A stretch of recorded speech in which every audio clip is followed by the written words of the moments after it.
Biblia inasema kitabu cha Kutoka sura ya 13 na ule mstari wa 17. Kutoka sura 13 ule mstari wa 17.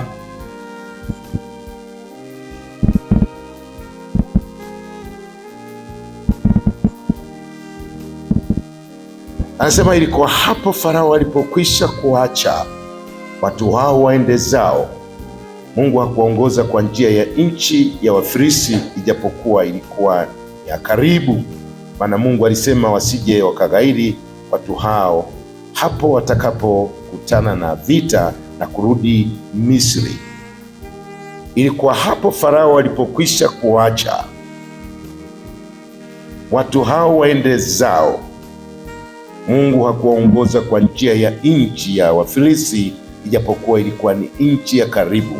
Maana Mungu alisema wasije wakaghairi watu hao hapo watakapokutana na vita na kurudi Misri.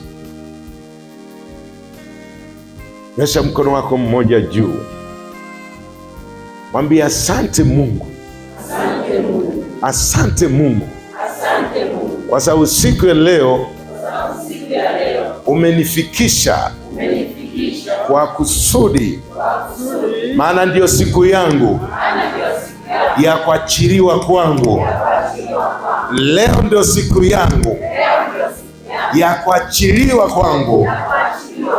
Kama watu wako, kama taifa lako walivyoweza kuachiliwa, leo ndio siku yangu.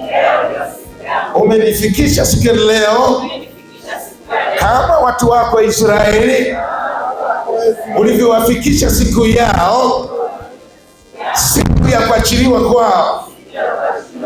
Hii ndio siku ya kuachiliwa kwangu kutoka kwenye mateso, kutoka kwenye mateso, kutoka kwenye kuonewa, kutoka kwenye madeni, kutoka kwenye laana, kutoka kwenye magonjwa, kwa jina la Yesu. Leo ndio siku yangu. Leo ndio siku ya kuachiliwa. Leo ndio siku ya kutolewa, kwa jina la Yesu, kwa jina la Yesu, kwa jina la Yesu. Ninayajua yangu malengo ni mema, siyo mabaya, ili niwape matumaini